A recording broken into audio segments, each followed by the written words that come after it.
जय हिंद दोस्तों। एनसीईआरटी का दृष्टि पब्लिकेशन का बुक है और इस बुक के माध्यम से हम लोग ज्योग्राफी का टॉपिक पर चर्चा करेंगे। जो टॉपिक का नाम होगा सौर मंडल और पृथ्वी। यह 6 क्लास का होगा एनसीईआरटी का। जो पहला चैप्टर जो बताया गया है, सौर मंडल और पृथ्वी के जितने भी क्वेश्चन बनेंगे आपको इस वीडियो में कंप्लीट कर दिया गया है। तो देखेंगे, क्वेश्चन की बात किया जाएगा। पहले क्वेश्चन पर पहला क्वेश्चन पूछा गया है दोस्तों। आपने वीडियो नहीं देखे होंगे एनसीईआरटी का 6 क्लास का, तो आप जाके देख लेंगे पहला चैप्टर। चलिए, सौर मंडल में पृथ्वी। क्वेश्चन पूछा गया कि निम्नलिखित में से कौन सा खगोलीय पिंड है। खगोलीय पिंड पूछ रहा है, तो आप तो सूर्य तो पृथ्वी ये तो खगोलीय पिंड ही है, ठीक है। उसके बाद आपको बात किया जाएगा, चंद्रमा तो है ही खगोलीय पिंड।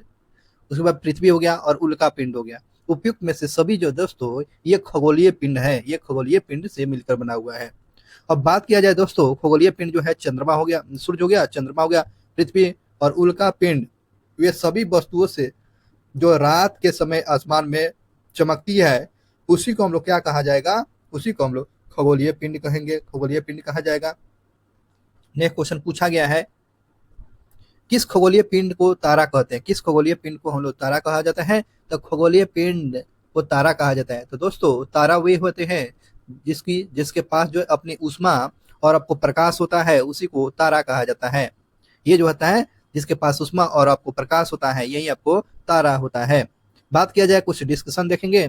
कुछ खगोलीय पिंड बड़े आकार का होता है, बिल्कुल सही बात है। गर्म होता है, ये भी बात सही है। और यह गैस से बना होता है, बिल्कुल सही बात सही है, यह गैसों से मिलकर बना रहता है। और इसके पास अपनी जो है ऊष्मा और प्रकाश होता है, ऊष्मा और प्रकाश होता है, जिसको बड़ी मात्रा में उत्सर्जित करता रहता है। और इस खगोलीय पिंड को हम लोग क्या कहा जाएगा, तारा कहा जाएगा। और इस प्रकार दोस्तों, सूरज क्या है, सूरज एक तारा है, सूरज एक तारा है। समझ में आ गया। नेक्स्ट क्वेश्चन की बात किया जाए, तीसरे नंबर क्वेश्चन की बात करते हैं। तारों को विभिन्न समूह के द्वारा बनाई गई विभिन्न आकृतियां यानी तारों के द्वारा बनाई गई विभिन्न आकृतियां को क्या कहा जाएगा, तो उसी को बोला जाएगा नक्षत्र मंडल कहा जाएगा। यानी तारों के द्वारा, स्टार के द्वारा जो बनाई गई तारे की आकृतियों को हम लोग नक्षत्र मंडल कहा जाएगा। नक्षत्र मंडल यानी रात्रि के समय में जो है आसमान में देखने पर के समय जो है हमें क्या प्रतीत होता है, तारे के विभिन्न समूह के द्वारा बनाई गई आकृति दिखाई देती है, उसी को हम लोग दोस्तों नक्षत्र मंडल कहते हैं, उसी को नक्षत्र मंडल कहते हैं। नेक्स्ट क्वेश्चन की बात किया गया है, चौथे नंबर क्वेश्चन की बात आई है। अंतरिक्ष से संबंधित जो आर्सा मेजर और बिग बियर का संबंध किससे है। तो आर्सा मेजर और बिग बियर का संबंध जो है दोस्तों, ये दोनों का संबंध जो है नक्षत्र मंडल से। किससे है दोस्तों, नक्षत्र मंडल से ही है। अर्सा मेजर और बिग बियर एक प्रकार का नक्षत्र मंडल है। स्मॉल बियर और सप्तऋषि यानी 7 समूह का समूह बहुत ही आसानी से पहचानने वाले जो है नक्षत्र मंडल कहलाता है। और यह बड़े जो है नक्षत्र मंडल, बड़े नक्षत्र मंडल का भाग है आर्सा मेजर जो है बड़े नक्षत्र मंडल का ये भाग होता है। चलिए अगले क्वेश्चन की बात कर लेते हैं। अगला क्वेश्चन पूछा गया कि किन खगोलीय पिंड को ग्रह कहा जाता है। ग्रह किसको कहा जाएगा, तो दोस्तों यह आकार में बड़ा होता है, कोई जरूरी नहीं है। इसमें कहते हैं जिसके पास अपनी ऊष्मा और प्रकाश होते हैं, ये आपको जो हो गया क्या हो गया, ये भी नहीं हो जाएगा। ग्रह वे होते हैं दोस्तों जिसके पास अपनी ऊष्मा और प्रकाश ये दोनों नहीं होता है। और जो तारा को प्रकाश से प्रकाशित होता है, उसी को दोस्तों हम लोग ग्रह कहते हैं। तारा यानी तारा के स्टार्स के प्रकाश से प्रकाशित होता है, उसी को हम लोग दोस्तों क्या कहेंगे, ग्रह कहते हैं। और ग्रहों के पास आपको ऊष्मा और प्रकाश ये दोनों नहीं होता है, दोनों नहीं होता है। डिस्कशन की बात किया जाएगा, इसके बारे में दिया गया है। कुछ खगोलीय पिंड में अपना प्रकाश और ऊष्मा नहीं होता है और तारे के प्रकाश से प्रकाशित होता रहता है, ऐसे पिंड को ग्रह कहा जाएगा। और ग्रह जिसे अंग्रेजी के जो है प्लेनेट से बना हुआ है, अंग्रेजी के जो शब्द जो है प्लेनेट से बना हुआ है, और ग्रीक भाषा जो है प्लेटाइन से बना हुआ है। ये जो ग्रह जो है किससे बना हुआ था, प्लेटाइन से बना हुआ है। और जिसका अर्थ होता है दोस्तों, इसका अर्थ होता है परिभ्रमण, या अर्थात चारों ओर घूमने वाला को हम लोग क्या बोलेंगे, ग्रह कहते हैं। चारों ओर घूमने वाला को ग्रह कहा जाता है। नेक्स्ट क्वेश्चन की बात किया गया है, कथनों पर विचार करना है। आइए कथनों पर विचार करते हैं। पृथ्वी एक ग्रह है तथा वो अपना संपूर्ण प्रकाश और ऊष्मा सूर्य से प्राप्त करता है। बिल्कुल बात भी है, बिल्कुल सही जवाब है, बिल्कुल सही जवाब है। तो ये आपको देखेंगे, आप बात कर रहे हैं, दूसरे का देख लेते हैं।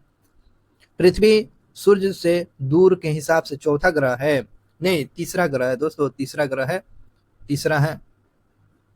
तीसरा ग्रह है और आकार में जो है क्या, पांचवा है। आकार में क्या होगा, 5वां ग्रह है। तो इस प्रकार 1 नंबर ऑप्शन बिल्कुल सही है। आइए डिस्कशन से थोड़ा समझ लेते हैं क्या बताया गया है।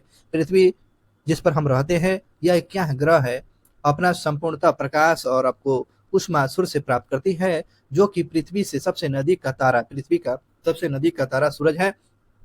पृथ्वी को अधिक अधिक दूरी से, जैसे कि चंद्रमा को देखने पर जो है यह जो है चंद्रमा की भांति चमकता हुआ प्रतीत होती है। कौन? ये पृथ्वी जो है दूर से देखने पर चंद्रमा की तरफ चमकती हुई प्रतीत होती है। और बात किया जाए दोस्तों सूर्य से जो है दूरी के हिसाब से, सूर्य से दूरी के हिसाब से पृथ्वी तीसरा है, दूरी के हिसाब से, सूर्य से दूरी के हिसाब से तीसरा। और आकार की बात किया जाए, आकार में ये 5वां बड़ा ग्रह है, 5वां बड़ा ग्रह है। सबसे बड़ा ग्रह कौन है? बृहस्पति है। सबसे बड़ा छोटा बुध है। अगले क्वेश्चन की बात करते हैं। सूर्य से बढ़ते हुए दूरी के हिसाब से ग्रहों को सही क्रम में हम लोग चलिए सजा देते हैं। सबसे पहले दोस्तों बुध है, उसके बाद शुक्र है, उसके बाद तीसरे नंबर पर पृथ्वी, और बात किया जाए चौथे नंबर पर मंगल हो गया, उसके बाद बृहस्पति, उसके बाद बृहस्पति हो गया, शनि हो गया, अरुण और वरुण। ये ग्रहों की आकृति जो बढ़ते हुए क्रम में जो है बताया गया है। तो सबसे पहले जो हो गया बुध हो गया, शुक्र हो गया, पृथ्वी तीसरे नंबर पर, चौथे नंबर पर मंगल, पांचवें नंबर पर बृहस्पति हो गया, और छठे नंबर पर जो है शनि, सातवें नंबर पर ये जो है अरुण जिसको यूरेनस बोलते हैं, और आठवें नंबर पर नेपच्यून जिसे वरुण बोला जाता है, वरुण बोला जाता है। इस प्रकार से ये क्रम हमेशा याद रखना है। अगले क्वेश्चन की बात किया गया, नीचे दिए गए आंतरिक ग्रह बोलते हैं, आंतरिक ग्रह बताना है कि कौन हो जाएगा। आंतरिक ग्रह में दोस्तों आपको तो याद रखेंगे बुध और शुक्र तो आता ही है, और मंगल भी आता है। इस प्रकार से दोस्तों ये आंतरिक ग्रह का भाग है। आंतरिक ग्रह का भाग 1, 2, 3 बिल्कुल सही जवाब होगा। 2 नंबर बिल्कुल सही जवाब था। आगे बात करते हैं, इसमें समझने का प्रयास करना है कि वे ग्रह जो है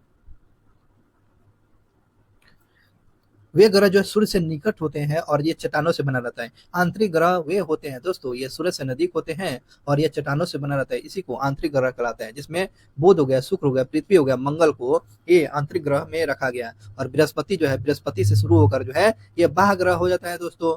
तो बाह्य ग्रह में जो बृहस्पति हो गया, अरुण वरुण हो गया और शनि हो गया, उपयुक्त में से सभी जो है बाह्य ग्रह हो जाएगा, ये बाहरी ग्रह होता है। उपयुक्त में से डी ऑप्शन सही होगा। आइए बात करते हैं, बाहरी ग्रह जो है सूर्य से दूर होता है, सूर्य से दूर होता है, जो और बड़े आकार का होता है, और ये जो गैस और आपको तरल पदार्थ से बना रहता है, ठीक है। और जिसमें बृहस्पति हो गया, शनि हो गया, अरुण और वरुण, यानी ये सारा चीज नाम है। बृहस्पति से लेकर आपको जो है यहाँ पर नाम को समझा दीजिएगा, यानी शनि किसके नाम है, अरुण भी किसका नाम है, वरुण भी किसका नाम है। तो बृहस्पति बड़ा से लेकर आपको अरुण वरुण तक ये जो क्या हो गया, बाह्य ग्रह हो गया। ब से बृहस्पति, ब से बाह, ब से बृहस्पति, ब से बाह, है ना। उसके बाद नाम समझा दीजिए, शनि, अरुण, वरुण, ठीक है। तो ये बाह्य ग्रह किससे बना रहता है? ये जो है आपको गैसों और तरल पदार्थों से। सूर्य से क्या होता है? नजदीक होता है, दूर होता है, आकार में छोटा होता है, बड़ा होता है। ये भी बात याद रखना है। और अगले क्वेश्चन की बात किया जाएगा। अगले क्वेश्चन पूछा गया, नीचे दिए गए कथनों पर और कारक पर विचार करना है। आइए विचार कर लेते हैं। पहला स्टेटमेंट दिया गया, बुध का जो सूर्य के चारों ओर परिक्रमण काल सौर मंडल के सभी ग्रहों से कम होता है क्या? देख लेते हैं आगे। तो ये तो बिल्कुल बात सही बता रहे हैं, बिल्कुल सही। 88 दिन में, 88 दिन में। और बात करते हैं आर में, कारण देखते हैं। बुध जो सूर्य के सबसे निकट होता है, बुध जो सूर्य से सबसे निकट होता है, या बिल्कुल सही जवाब है। 1 नंबर इसका सही हो जाएगा। 1 और आर दोनों सही, एक दूसरे की व्याख्या भी करता है। आइए डिस्कशन पर देखते हैं। इसमें बताया गया व्याख्या में, बुध जो है सौर मंडल में जो सूर्य के सबसे निकट का ग्रह होता है, और इसी के कारण जो है सूर्य के चारों ओर परिक्रमण काल के बाद सबसे कम समय में लगाता है, और इसका समय अवधि जो है 88 दिन का होता है। कितने दिनों का होता है? 88 दिनों का होता है। 88 दिनों का ये समय अपने पूरा कर लेता है 88 दिन में चक्कर। अगले क्वेश्चन की बात किया जाता है, सौर मंडल के किन दो ग्रहों के बीच में जो है क्षुद्र की ग्रह की पट्टी होती है, यानी क्षुद्र ग्रह जो किन दो पट्टियों के बीच में। तो ये मंगल और आपको बृहस्पति के बीच में जो है आपको क्षुद्र ग्रह पाया जाता है। मंगल और बृहस्पति के बीच में जो है क्षुद्र ग्रह पाया जाता है। अब देखेंगे, ये बात बताया गया है, तारों और ग्रहों और उपग्रहों के अतिरिक्त जो है असंख्य छोटे छोटे जो है पिंड सूर्य के चारों ओर चक्कर लगाते रहते हैं। इसी को हम लोग क्षुद्र ग्रह कहते हैं। सूर्य के ये क्षुद्र ग्रह किसका चक्कर लगाएगा? सूर्य का चक्कर लगाता है। ये कैसा होता है? ये छोटे असंख्य तारे होते हैं, है ना।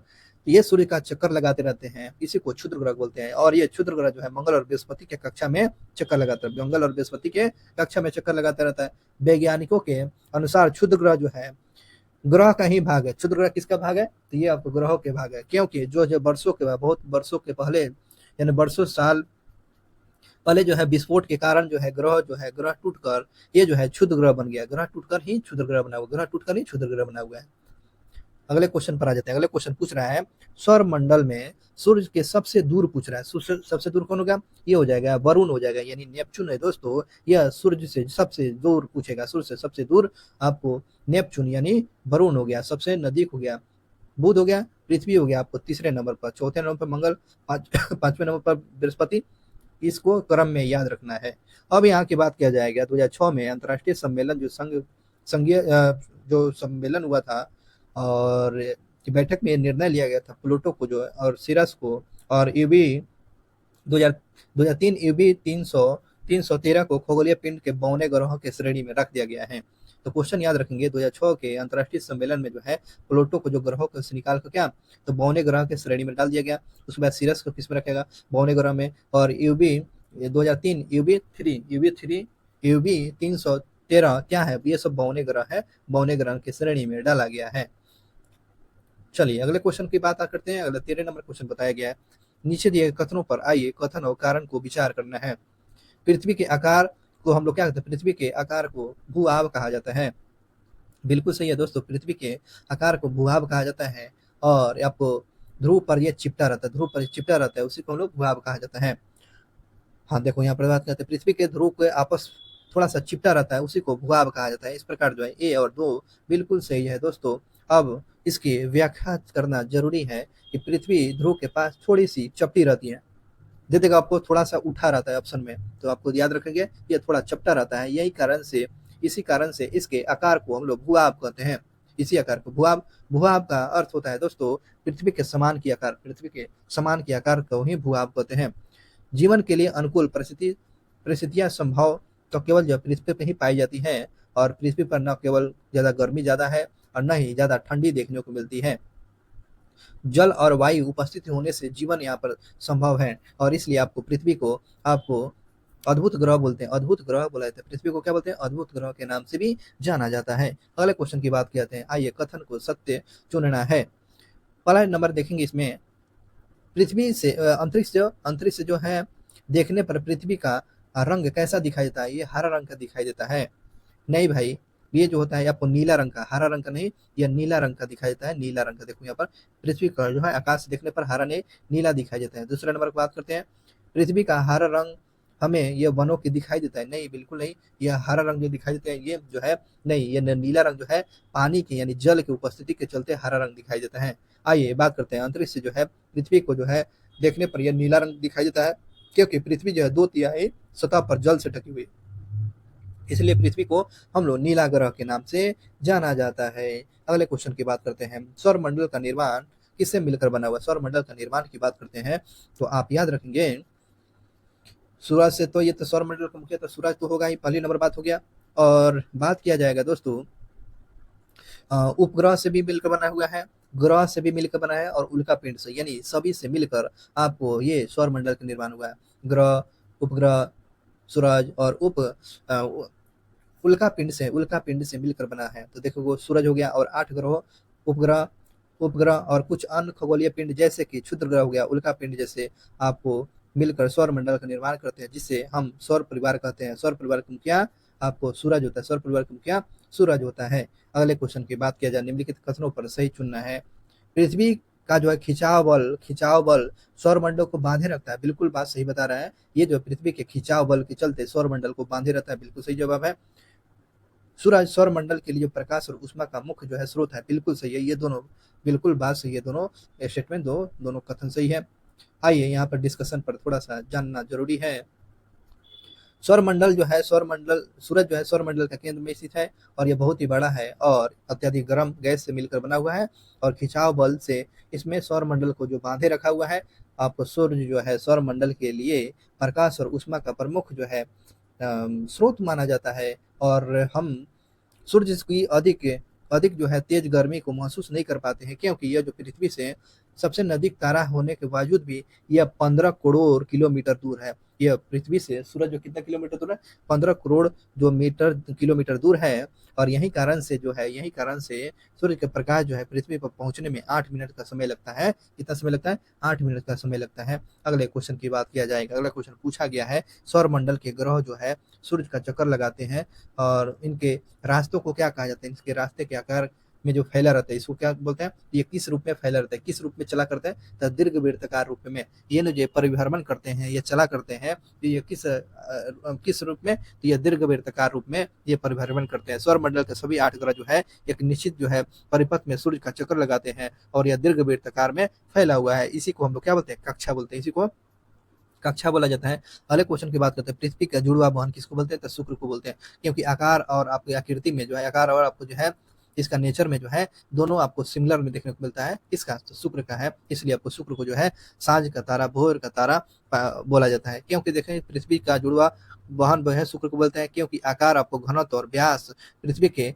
आकार के लगभग होता है। तो क्वेश्चन पूछेगा ऐसा ग्रह का नाम बताइए जो पृथ्वी के समान आकार, घनत्व और व्यास में जो समान है। तो आपको शुक्र ग्रह को याद रखना है। शुक्र ग्रह को सुबह और भोर का तारा भी बोलते हैं।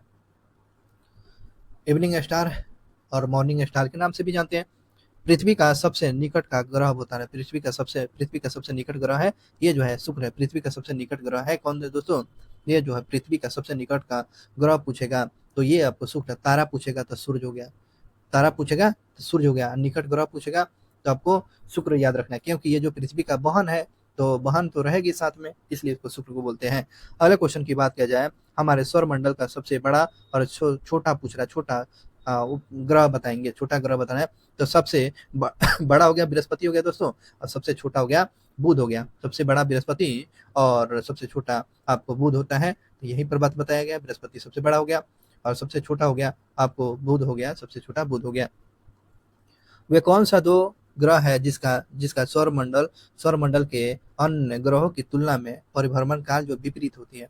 इन दो ग्रहों के नाम बताना है जो है सौर मंडल के विपरीत दिशा में परिभ्रमण करते हैं, यानी शुक्र और अरुण, यानी शुक्र और यूरेनस जो है, ये शुक्र और यूरेनस जो है ये सौर मंडल के विपरीत दिशा में परिभ्रमण करता है। तो विपरीत दिशा में दो ग्रह जो है अपना परिभ्रमण करने वाले कौन है? तो शुक्र और अरुण है। और ये शुक्र और अरुण की परिभ्रमण की दिशा अन्य ग्रहों की विपरीत दिशा होती है। सूर्य और यूरेनस घड़ी की जो है सुई की आपको दिशा के क्लॉकवाइज घूमते हैं, जबकि अन्य ग्रह की जो सुई के विपरीत दिशा में यानी एंटी क्लॉकवाइज में ये घूमता रहता है। यही बात बताया गया। अगले क्वेश्चन की बात करते हैं। अगला क्वेश्चन दोस्तों पूछा गया है 22 नंबर क्वेश्चन देखेंगे कि निम्नलिखित कथनों पर विचार कीजिए और इसको समझाना है। तो बृहस्पति, शनि और यूरेनस के चारों ओर छाला पाया जाता है। तो ये बताना है, बिल्कुल सही बात है, यानी रिंग पाया जाता है। यानी किन ग्रहों के पर जो है छाला पाया जाता है? बृहस्पति, शनि और यूरेनस के बीच में चारों ओर जो है वलय पाया जाता है, यानी रिंग पाया जाता है। दूसरा बात कहती है छल्ले विभिन्न पदार्थों और असंख्य छोटे छोटे पिंडों के मिलकर बना रहता है, पट्टियों का मिलकर बना रहता है। ये तो बिल्कुल बात सही है दोस्तों। तो इस प्रकार ये दोनों बिल्कुल सही है, एक और आपको दोनों बात सही और उपयुक्त दोनों कथन है। पृथ्वी के छल्लों को जो शक्तिशाली दूरबीन की सहायता से हम लोग देख सकते हैं। आइए बात करते हैं, यहाँ पर क्वेश्चन पूछा गया है कि सौर मंडल के में जो है किन ग्रहों के पास एक भी चंद्रमा एक भी चंद्रमा यानी प्रकृति उपग्रह नहीं है? किसके पास जो है उपग्रह नहीं है? तो बात किया जाए तो बुध के पास कोई उपग्रह नहीं है, और उसके बाद जो है शुक्र का, बुध और शुक्र के पास यानी जो है बुध और शुक्र के पास कोई आपको प्रकृति उपग्रह नहीं पाया जाता, इसलिए आपको डी नंबर ऑप्शन बिल्कुल सही जवाब है। वही जो व्याख्या किया गया था। आइए 24 नंबर क्वेश्चन की बात करते हैं। नीचे दिए गए ग्रहों में सबसे अधिक जो है चंद्रमा यानी प्राकृतिक उपग्रह किसके पास है? तो याद रखेंगे सबसे ज्यादा आपको बृहस्पति के 62 हो गया। शनि जो है ना, सॉरी ये पड़ेगा शनि के पास जो सबसे ज्यादा 62 को है, और उसके बाद जो है बृहस्पति के बाद हो गया बी नंबर में होगा यार, बी नंबर हम बोल रहे हैं भैया, बृहस्पति हो जाएगा सबसे सबसे ज्यादा। किसके पास? बृहस्पति कितना हो जाएगा? तो इसके पास 62 को हो गया, नहीं नहीं सॉरी 62 नहीं, इसके पास होगा 69 हो गया, और शनि के पास 62 को हो गया, अब मंगल के पास 2 हो गया, और यूरेनस के पास हो गया 27 हो गया। इस प्रकार ये बात याद देखिए, ये आपको शनि के पास हो गया 62, 69, 69 को आपको बृहस्पति के पास, मंगल के पास 2 को हो गया, यूरेनस के पास 27 को हो गया। चलिए अगले क्वेश्चन की बात करते हैं। अगला क्वेश्चन पूछा गया है, निम्नलिखित कथनों पर आइए 70 कथन चुनना है कि उपग्रह अपने ग्रहों की जो है परिक्रमा करते हैं और साथ ही साथ सूरज की भी परिक्रमा करते हैं। क्या भी बिल्कुल सही जवाब है। ग्रह अपने उपग्रहों की जो है परिक्रमा करते हैं, साथ ही साथ सूर्य का भी परिक्रमा करते हैं, बिल्कुल सही जवाब है। और पृथ्वी पृथ्वी के उपग्रह चंद्रमा का व्यास पृथ्वी के व्यास के आधे होते हैं, ये बिल्कुल गलत हो जाएगा, बिल्कुल गलत होता है। आइए बात करते हैं, यहाँ पर डिस्कशन दिया गया है। उपग्रह को अंग्रेजी में सैटेलाइट, उपग्रह को अंग्रेजी में सैटेलाइट कहते हैं, जिसका अर्थ होता है दोस्तों साथी या सहचर। यह उपग्रह अपने चारों ओर की परिक्रमा करने के साथ साथ सूरज की भी परिक्रमा करते हैं, अतः एक नंबर ऑप्शन सही है। यहाँ पर इंपॉर्टेंट फैक्ट में बताया गया है, पृथ्वी पृथ्वी के आसपास केवल एक उपग्रह है जो चंद्रमा है। पृथ्वी का एकमात्र उपग्रह चंद्रमा है, और इसका व्यास जो है, और पृथ्वी के व्यास के जो है केवल एक बटा चौथा, एक चौथाई जो है 1/4 भाग है, 1/4 भाग है, इतना है। इसलिए यह बड़ा इसलिए प्रतीत होता है क्योंकि यह हमारे ग्रहों से अन्य ग्रहों के पिंड की अपेक्षा नजदीक है, इसलिए आपको याद रखेंगे। चलिए इंपॉर्टेंट क्वेश्चन था, आइए आगे बढ़ते हैं। अगला क्वेश्चन पूछा रहा है कि प्राचीन भारत के प्रसिद्ध वो जो है खगोल शास्त्री कौन? तो आर्यभट्ट है दोस्तों। आर्यभट्ट जो है खगोलीय पिंड की गति से संबंधित अध्ययन करने वाले वैज्ञानिक को खगोलीय शास्त्र कहते हैं, और इस प्रकार प्राचीन भारत के जो प्रथम खगोलीय शास्त्री जो है आर्यभट्ट है, आर्यभट्ट। अगला क्वेश्चन की बात करते हैं। अगला क्वेश्चन पूछ रहा है कि नीचे दिए कथनों पर चलिए विचार कीजिए। पृथ्वी से जो है हमें चंद्रमा का केवल एक ही भाग दिखाई देता है, बिल्कुल सही बात है। और चंद्रमा के द्वारा जो पृथ्वी का एक चक्कर पूरा करने में लगने वाला समय अपने अक्ष पर एक चक्कर पूरा करने में लगने वाला समय के अधिक होता है, तो क्या होगा दोस्तों? इस प्रकार जो है ये जो है आपको अधिक समय नहीं होता, ये तो गलत हो जाएगा, एक नंबर बिल्कुल सही जवाब होगा। आइए डिस्कशन के माध्यम से समझ लेते हैं। डिस्कशन के में पूछा गया है कि चंद्रमा पृथ्वी का एक चक्कर आपको 27 दिन में पूरा करता है, लगभग जो है इतने ही समय में वह अपने अक्ष पर क्या पूरा घूम लेता है। अतः चंद्रमा के द्वारा जो है पृथ्वी का एक जो चक्कर पूरा करने में लगने वाले समय अपने अक्ष पर एक चक्कर पूरा करने में लगने वाले समय के बराबर होता है। इसके फलस्वरूप जो पृथ्वी से हमें चंद्रमा का केवल एक ही भाग दिखाई देता है।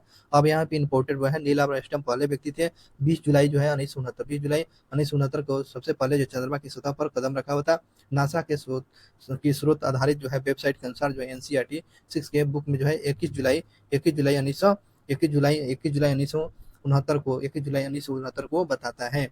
तो ये एनसीईआरटी में बात बताया गया 21 जुलाई को। तो अब देखिएगा यहाँ पर बात किया गया है, यहाँ पर जो बात किया गया है दोस्तों 28 नंबर क्वेश्चन है। इन कथनों पर विचार कीजिएगा। सूर्य के चारों ओर चक्कर लगाने वाले पत्थरों के छोटे छोटे टुकड़े को हम लोग क्या बोलते हैं? उल्का पिंड कहते हैं, बिल्कुल तो सही बात बता रहा है। खुले आकाश में फैले एक छोर से दूसरे छोर तक जो आपको सफेद पट्टी और जो लाखों समूह को हम लोग क्या बोलते हैं? आकाशगंगा। ये बिल्कुल दोनों बात सही तो बता रहा है, दोनों बात सबको सी नंबर ऑप्शन सही होगा। आइए डिस्कशन पर इसको देख लेते हैं। डिस्कशन में बताया गया है दोनों कथन ये सत्य है।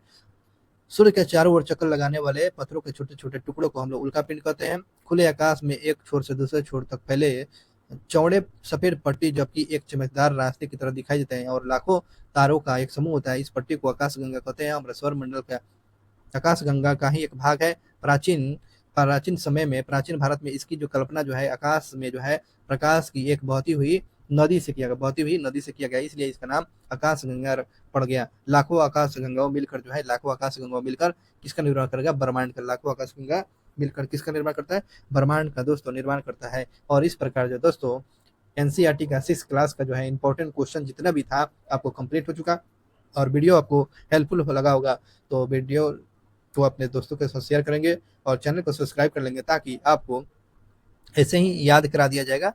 ओके, ऐसे ही हम लोग मिलकर याद कर लेंगे सारे क्वेश्चन अक्षांश देशांतर नेक्स्ट टॉपिक में, और मिलते हैं नेक्स्ट क्लास में। तब तक के लिए अपना ध्यान रखेंगे। जय हिंद।